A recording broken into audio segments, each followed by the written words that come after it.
Every time the drug companies release a new drug, they pray that it reaches what the industry calls blockbuster status. This typically means that the drug will bring in more than $1 billion a year in total sales. Sometimes this status comes relatively easy, like when a new diabetes medication or arthritis drug comes out. Diseases like those have millions of potential customers, so it's pretty easy for drug companies to sell a few $1 billion worth of their medication after a year or two. But other drugs and treatments have smaller markets, so drug companies have to resort to deceptive marketing practices in order to help their product hit that blockbuster drug status. And that's exactly what happened with testosterone treatments in the United States. Androgel is approved to treat a specific condition called hypogonadism. But the population suffering from that condition was small, and the company knew that they would never have a blockbuster status if they only sold their product to men who had that condition. So Abbvie decided to promote their treatment to a much broader population of men by running TV and print ads telling men that they needed to have their testosterone levels checked by their doctors and they needed to be high. They told men that if they were feeling tired or stressed or generally less active or lethargic than when they were younger, that something's wrong, that it was because their bodies were not producing enough testosterone. They turned all of the natural things that happen to our bodies as we age into symptoms of a new disease. They called it low T disease. As a result of that marketing, Androgel sales soared, and about 5 million people in the last year alone were buying into the low testosterone hype. The testosterone drug passed the blockbuster market in 2012 and 2013 before falling more recently after the lawsuits emerged and the FDA placed new safety warnings on the med. Androgel profited $675 million last year. Studies and clinical trials have linked Androgel and other testosterone treatments to heart attacks, blood clots, injuries, stroke, and increased risk of prostate cancer, among other health reactions. But those negative side effects didn't matter to the drug companies that were pushing these treatments. The only thing they cared about was whether or not their new product was going to pull in billions of dollars for their company. And that's exactly what happened.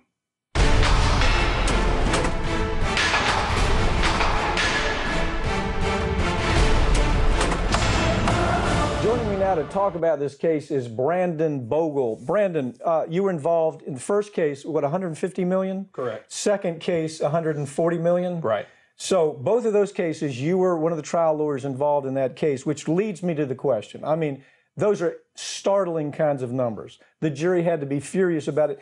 Tell us about the cases. How did the jury get to those numbers? What were they the most angry about? Well, I think the most compelling facts in the case were these were both middle-aged men who had a condition that the drug company created called low T.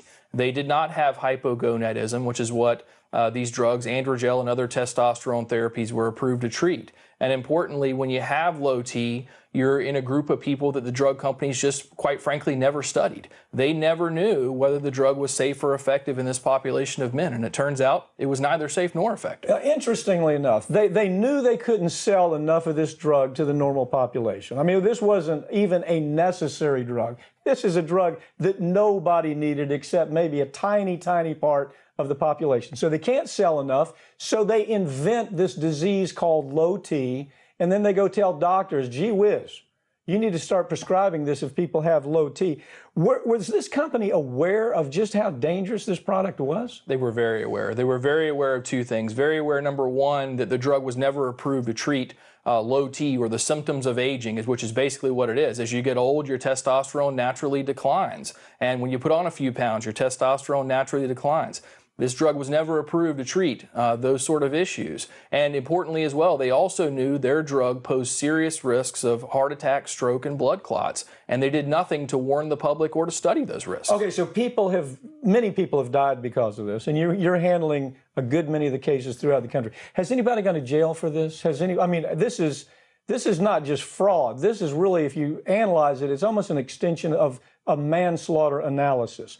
You know what the problem is. The documents, was it clear to them Do the documents show how clear this was? The documents are very clear, and it's very clear these acts were intentional. To your point, these are intentional acts. These aren't mistakes made by the company. This is over a period of 15, 20 years, a series of continual intentional acts that have harmed people and killed people. And to your point, unfortunately, no one has gone to jail for this. Okay, are you letting the Department of Justice know about this as it goes on? Are you at least giving these documents? Are you letting them know exactly what these thugs did? Yes, I mean, in both cases so far, Abbvie has been found guilty of fraud, and every time that a company's found guilty of fraud, that goes directly to the Department of Justice for review. So this is in front of the Department of Justice as we speak. So any lawyer that's there with the Department of Justice is looking at the same facts that a jury came back with 2 times and punished this company by taking their money away. Is that right? That's right.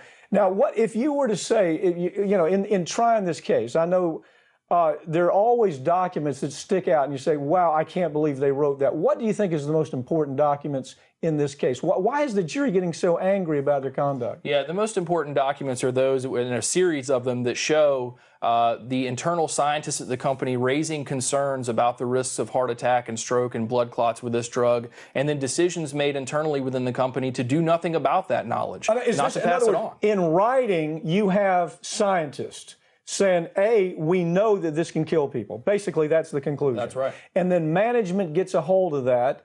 Do they let people know that? Do they put a warning on the product that they're selling? What do they do with that information? The people that are making the big money, top management, what do they do with that information? They hid it. They hid it. They hid it and instead decided to go out and ramp up their marketing campaign to drive more people to take the drug, to put more people at risk for these injuries. So they did the opposite of what a good company should do. So they're out there telling doctors that, gee, you have a patient that is lethargic, they're stressed, they don't have their energy level, they maybe have ED, they've got all these issues, and they're saying we've got the magic bullet, here it is, testosterone. What is the truth about that to begin with? That's a lie in of itself, isn't it? That is an absolute lie. It is absolutely false. These are all just natural occurrences of aging, and your testosterone naturally declining with age is actually a good thing. It protects you from injury. It's not a bad thing.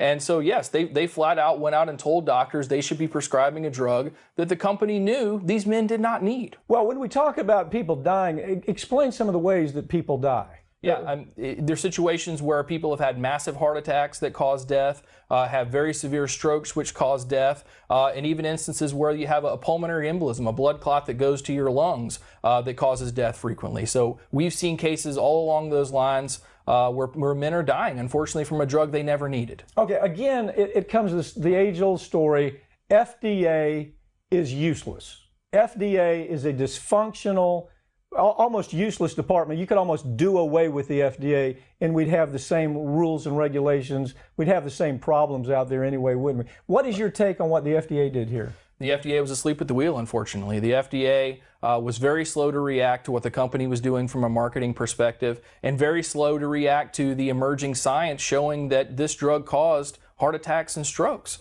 And it took them until 2015 to take action, which is 15 years after this drug was first put on the market. Okay, so the drug's out there 15 years. People are reporting that men are dying from this drug. Heart attacks, strokes, you name it, people are dying. The documents are in the file of the company that say, yeah, we know people are going to die, and management is covering that up because they're making billions of dollars.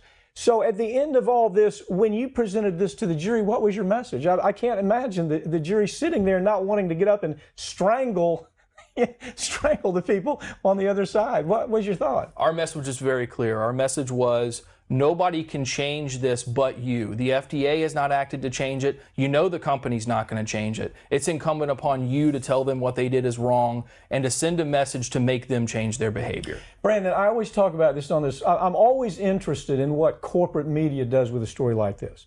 Now, I do recall this story emerging years ago, the first edge of the story emerging years ago. In your take, how did corporate media do telling this story? They told a very incomplete story, a very incomplete and misleading story about what was going on here. And I think that's why, us getting in front of juries and in courtrooms and being able to tell the complete story is so important. Okay, so you've got these advertisers. Abbvie, obviously, advertising the heck out of this product.